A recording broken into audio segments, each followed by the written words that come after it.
सुनिए इस वक्त मिलनसार शब्द बिशप मसेदो के संग। भूख के द्वारा, लड़ाइयों के द्वारा आज हमारे शहर हिंसा से भरे जा रहे हैं, और ये प्रोग्राम आप तक लेकर आ रहा है प्यार, शांति और आनंद के क्षण।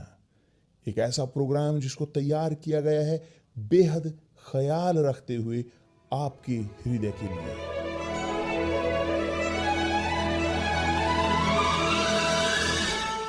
और अब आपके साथ मिलनसार शब्द बिशप मसेदो के।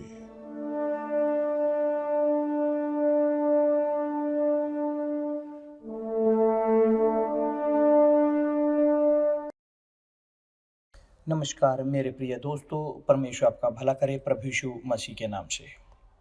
कल हमने शुरू किया था बोलना विजिट के बारे में।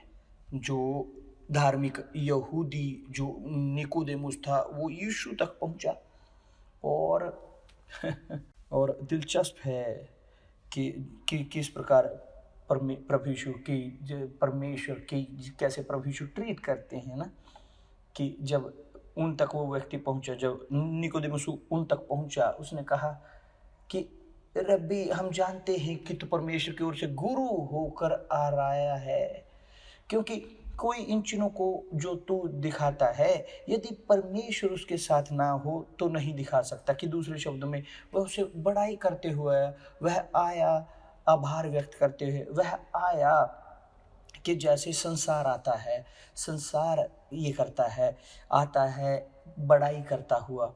और वास्तव में कि बाइबल बताती है नीति वचन में कि वह जो अपने पड़ोसी की बड़ाई करता है उसके लिए एक जाल फैलाता है। तो यह है एक पूरी तरह से कई बार एक व्यक्ति बोलता है कि ओ बिशप प्रभु, ओ परमेश्वर के महान सेवक, ओ विश्वास के पिता, ये वो बहुत बार लोग ये करते हैं ईमानदारी के साथ, सच्चाई के साथ, मगर ऐसे हैं कि जो ये करते हैं वास्तव में एक कि उन्हें ऊपर चढ़ाने के लिए कि एक व्यक्ति महत्वपूर्ण अपने आप को महसूस करे कि इत्यादि इत्यादि। ठीक कि जिस प्रकार यह होता है बहुत, और यीशु के साथ भी हुआ। और यीशु ने कहा इस प्रकार, देखिए यहाँ पर बस सीधे पॉइंट पर गए, सीधे पॉइंट पर। देखिए कहा, मैं तुझसे सच सच, प्रभु यीशु ने उत्तर दिया उस बड़ाई को। वो कहते हो इसके भलाई कि जैसे संसार की नज़र वो कहती, ओ देखिए आप धन्यवाद कि जानने के लिए कि कम से कम किसी ने तो मुझे जाना नहीं। प्रभु यीशु ने सीधा कहा उसी पॉइंट पर कहे, मैं तुझसे सच सच कहता हूँ कि प्रभु यीशु जो चाहते थे उसे देना कि मुक्ति किया एक शब्द, प्रभु यीशु जो उसे सहायता करना चाहते कि मैं तुझसे सच सच कहता हूँ कि यदि कोई नए सिरे से ना जन्मे तो परमेश्वर का राज्य देख नहीं सकता। वो देख नहीं सकता परमेश्वर के राज्य को। कि दूसरे शब्दों में उसने बड़ाई ग्रहण की निकोदेमुस की ओर से, और उसने प्रभु यीशु ने कहा देखिए कि यदि आप दोबारा नहीं पैदा होते आप परमेश्वर का राज्य नहीं देख सकते। ये वास्तविकता है और ये होता आया है बहुत। और यहाँ तक कि हम बोलते हैं, सत्य बोलते हैं कि हम चाहते हैं वो शब्द जो लोगों को मुक्ति दे। कि जो लोग हम तक आते हैं जो बोलते हैं बिशप ये वो, मैं नबी हूँ, मैं बिशप हूँ, मैं ये हूँ, मैं वो हूँ, ये इत्यादि। ये हम जो देखते हैं कि वह रचना वो केवल होने के लिए कि उन्हें लगता है तो वो देखते हैं कि वो कुछ भी नहीं। तो प्रभु यीशु ने जब कहा निकोदेमुस को कि जो नहीं जन्म लेता वह देख नहीं सकता परमेश्वर के राज्य को, तो निकोदेमुस ने कहा मगर देखिए कि मनुष्य जब बूढ़ा हो गया तो कैसे जन्म ले सकता है। कि दूसरे शब्द में वह अपने बारे में सोच रहा था खुद कि क्या वह अपनी माता के घर में दूसरी बार प्रवेश करके जन्म ले सकता है। कि एक प्रश्न जो प्रभु यीशु ने कहा उसके ऊपर उसने एक प्रश्न किया दिखावे के तौर पर कि एक मूर्ख, जो स्टूपिड मूर्ख प्रश्न कि कैसे हो सकता है कि कि दोबारा कि माता के गर्भ में कि कैसे वो बूढ़ा होकर लौट सकता है, क्योंकि वह इतना धार्मिक था कि वह इतना बंधा हुआ था धर्म में कि जो बहुत सारे लोगों के साथ हुआ कि जो लोगों का हृदय इस प्रकार करता है, लोगों को लेकर जाता है हृदय कि वह सोचें कि वो परमेश्वर का है। उन्हें लगता है कि उनके अंदर पवित्र आत्मा है, उन्हें लगता है कि वह सही रास्ते पर हैं। यह है एक बहुत बड़ा धोखा हृदय का। शैतान वो बंधा हुआ है हृदय के साथ, शैतान बंधा हुआ है हृदय के साथ, हृदय शैतान से बंधा हुआ है, इसीलिए वह धोखेबाज है। यदि वहां स्वर्ग में खुद शैतान ने उसने हृदय के द्वारा बह गया, तो सोच कर देखिए मनुष्य को। देखिए यहाँ पर मेरे प्रिय दोस्त, प्रश्न जो निकोदेमुस का था वो पूरी तरह से इस प्रकार था कि वह उसका तरीका था देखने के कि कैसे एक मनुष्य कि मेरे केस में मैं बूढ़ा होते हुए कैसे मैं लौटूं, कि किसी प्रकार से कि वह प्रश्न करना भी उसे नहीं चाहिए था, मगर प्रभु यीशु ने दोबारा उससे कहा, मैं तुझसे सच सच कहता हूं। उसने 2 बार ये कहा सच सच, कि उसने कहा नहीं मैं तुमसे सच कहता हूं, मगर उसने कहा मैं तुझसे सच सच कहता हूं। कि प्रभु यीशु यहाँ जोर दे रहे हैं, मजबूती दे रहे हैं उस विचार को। मैं तुझसे सच सच कहता हूं कि जब तक कोई मनुष्य जल और आत्मा से ना जन्मे तो वह परमेश्वर के राज्य में प्रवेश नहीं कर सकता। क्यों? उसने पानी से जल से पैदा होने की बात की, क्योंकि जब एक व्यक्ति जल से पैदा होता है, आप 2 तरीके से समझ सकते हो। परमेश्वर के शब्द जो हैं जल कि जो मूर्ख शब्दों को, मूर्ख जो व्यर्थ चीजें हैं उनको निकालता है, जो हम अपने अंदर ढोते हैं, पैदाइश से हम ढोते हैं, या बपतिस्मा पानी में डूबते हुए। ये दोनों सही है, आप दोनों तरीके से समझ सकते हो।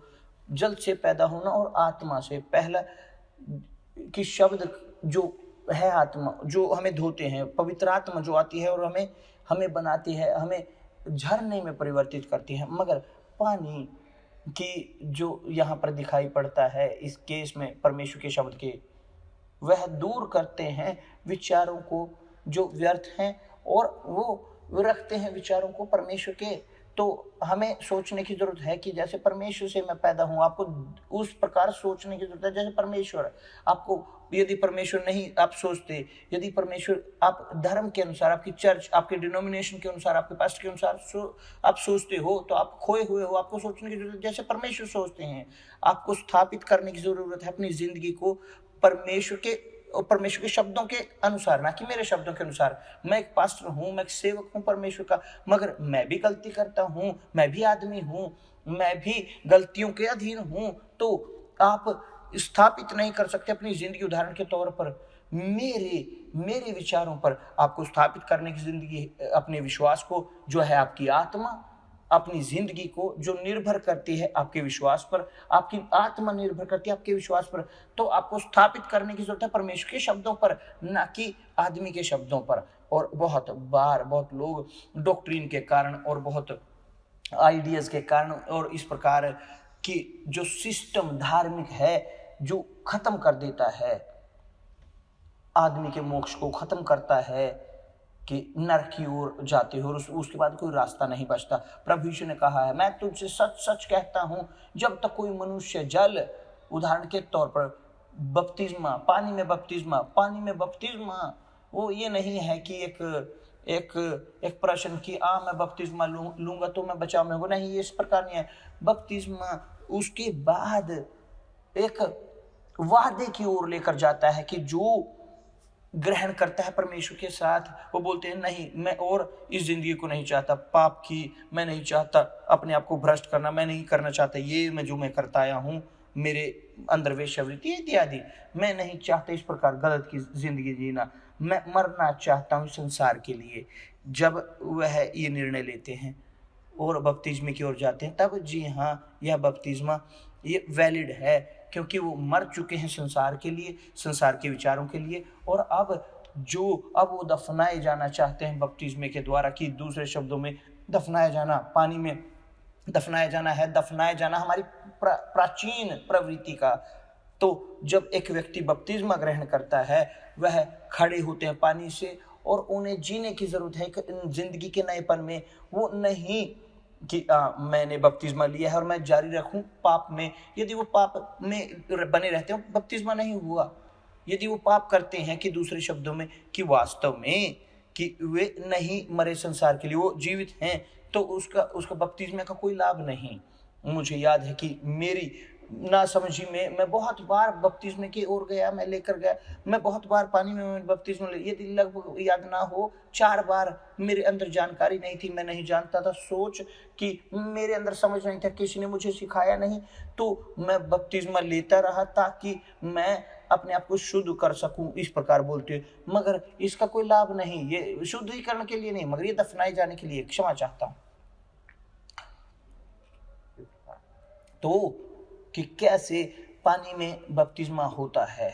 उदाहरण के तौर पर यदि आप चर्च में, यहाँ तक कि यूनिवर्सल चर्च में, या पास्टर और बिशप आपसे बोलते हैं, हाँ नहीं आपको बपतिस्मा लेने की जरूरत है, आपको बपतिस्मा लेने की जरूरत, आप बोलो, आप शब्द के द्वारा, बिशप के, चर्च के उस लीडर के द्वारा आप बपतिस्मा ले लेते हो। मगर इस प्रकार नहीं है जो आप चाहते हो।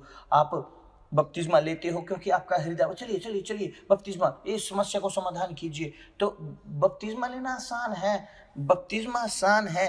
आप एक सूखे पापी प्रवेश कर सकते हो, दूसरी ओर से पापी गीले होकर आप उसी प्रकार की जिंदगी जी रहे होते हो, क्योंकि आप नहीं मरे। अब जब एक व्यक्ति, उसके अंदर सोच होती है जो बोलते हैं, नहीं वास्तव में मैं नहीं चाहता इस संसार के लिए जीना, मैं नहीं जीना चाहता, तो मैं अपनी जिंदगी को छोड़ता हूं, मैं चाहता हूं, मैं अपनी नई जिंदगी को शुरू करना चाहता हूं। तब एक व्यक्ति और अपनी पूरी इच्छा के अनुसार वह पहुंचते हैं, बिशप, पास्टर, मैं चाहता हूं बपतिस्मा ग्रहण करना, मैं चाहता हूं, मैं नहीं जीना चाहता इस प्रकार, मैं चाहता हूं मरना इस संसार के लिए। तब जी हाँ, वे उसके विचार के अनुसार दैवीय संसार के लिए वो मरते हैं, संसार से घृणा करते हैं, वो जीना नहीं चाहते संसार में, तो वो दफनाए जाते हैं, वो दफनाए जाते हैं। जिस प्रकार प्रभु यीशु दफनाए गए, मरने के बाद वो दफनाए गए, आप भी, हर एक हम अब दिखाने के लिए इच्छा जीने की, विश्वास प्रभु यीशु ने, तो हमें मरने की जरूरत है संसार के लिए। और इसीलिए मैंने कहा है यहाँ कल कि जो संसार से प्रेम करता है वो ग्रहण नहीं कर सकता पवित्र आत्मा, किसी भी प्रकार से नहीं, किसी भी प्रकार से नहीं। जो संसार से प्रेम करता है वो परमेश्वर का शत्रु है, क्योंकि संसार परमेश्वर के खिलाफ है। तो एक व्यक्ति कि जो बपतिस्मा ग्रहण करता है पानी में अपनी पूरी स्वैच्छिक इच्छा से, तो इसलिए नहीं कि केवल बाहर पास्टर उसे जोड़ दें या बिशप, नहीं, कुछ नहीं, मगर अपनी सोच के अनुसार वो चाहते हैं बपतिस्मा। तब जी हाँ, बपतिस्मा वो उनका वैलिड होता है, क्योंकि जो वो खड़े होते हैं वो एक नई रचना होते हैं। और यही अधिकार होता है उनका पानी में, कि जो वो खड़े होते हैं पानी में, वो ग्रहण करते हैं पवित्र आत्मा को। यहाँ तक कि पवित्र आत्मा वो ग्रहण कर रहे होते हैं, क्योंकि संसार के लिए मर रहे होते हैं और जीते हैं केवल परमेश्वर के लिए। तब जी हाँ, ग्रहण कर सकते हैं पवित्र आत्मा के साथ बपतिस्मा। तो मेरे प्रिय दोस्त, यदि आप नहीं पैदा होते जल से और पवित्र आत्मा से, आप प्रवेश नहीं कर सकते परमेश्वर के राज्य में। आप बाहर हो इससे, सोचिए इसके बारे में। आप परमेश्वर के राज्य से बाहर हो, आप जी रहे हो नरक के संसार में, आप जी रहे हो अंधकार के संसार में। ये है वास्तविकता। या तो आप जीते हो परमेश्वर के राज्य के संसार में, प्रकाश में, या आप अंधकार के संसार में। बीच का कोई रास्ता नहीं है। तो है या है, नहीं है, हाँ या ना। आप परमेश्वर के हो या परमेश्वर के आप नहीं हो। जो मेरा ध्यान खींचता है वो कि बहुत सारे लोग निराशाजनक तौर पर इस प्रकार वो जी रहे हैं, वो वफादार हैं चर्च में, पास्टर के प्रति, बिशप के प्रति, अपने धर्म के प्रति, मगर जी रहे हैं एक जिंदगी पूरी तरह से छोटी, वो पूरी तरह से बुरी। उनका कुछ नहीं है परमेश्वर के पास। उनका व्यवहार वो घर में ऐसे होता है कि जैसे उनके दुश्मन हों। वो जीते हैं एक नरक घर के अंदर भी, क्योंकि वो ही एक समस्या है। वो जल से न पैदा होते हैं, ना ही पवित्र आत्मा से। वो जारी रहते हैं हर बार, और बदतर यहाँ तक कि होते रहते हैं, क्योंकि चर्च में जाते हैं, चर्च में वो जाते हैं लगातार, वो दिखाते हैं प्रभु यीशु को अपने प्रभु के तौर पर, मगर उनका व्यवहार वो पूरी तरह से विपरीत होता है। उनका व्यवहार एक व्यक्ति के कि जो वास्तव में परमेश्वर से पैदा होता है। जब एक व्यक्ति परमेश्वर से पैदा होता है, वो परिवर्तित होते हैं कि सोते में वो खुद में आशीष में परिवर्तित होने। सोचिए इसके बारे में मेरे प्रिय दोस्त।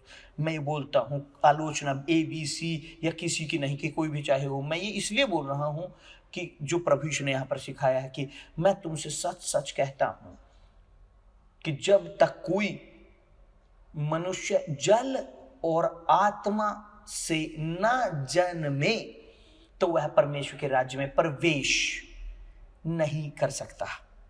सोचें अपनी परिस्थिति के बारे में, सोचें अपनी परिस्थिति के बारे में, क्योंकि आपकी आत्मा की जो इस खिलवाड़ में, खतरे में, वो रिस्क में है और अधीन है, या शाश्वत खो सकती है शाश्वत तौर पर। यदि आप निर्णय लेते हो इस संसार के लिए पीठ दिखाने का, जो संसार में बोल रहा हूँ, संसार, यूहन्ना ने कहा है, बाइबल बताती है कि वे जो संसार से प्रेम करते हैं, पिता का प्रेम उनमें नहीं है, कि उनका परमेश्वर से कुछ लेना देना नहीं है। परमेश्वर आपका भले करे। कल मिलते हैं प्रभु यीशु मसीह के नाम से। यहाँ पर उसी प्रकार हम जारी रखेंगे। मिलते हैं।